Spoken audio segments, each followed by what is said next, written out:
मकर संक्रांतीनंतर हवामानात बदल पाहायला मिळत आहे। राज्यात किमान तापमानात वाढ होते, अनेक ठिकाणी ढगाळ वातावरण आहे। हवामान विभागाने काही ठिकाणी हलक्या पावसाची शक्यता वर्तवली आहे। मुंबई पुण्यासह अनेक जिल्ह्यांमध्ये उकाडा जाणवतोय। मुंबईत सकाळी धुकं जाणवेल असा अंदाज वर्तवण्यात आलाय। पश्चिम महाराष्ट्रात संमिश्र हवामान राहील।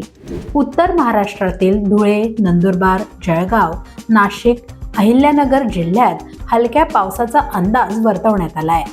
मराठवाड्यात हवामान कोरडं राहील। विदर्भातील काही भागात अंशतः ढगाळ वातावरण असेल। दुपारच्या वेळी उष्णतेत वाढ होण्याची शक्यता हवामान विभागाने व्यक्त केली आहे।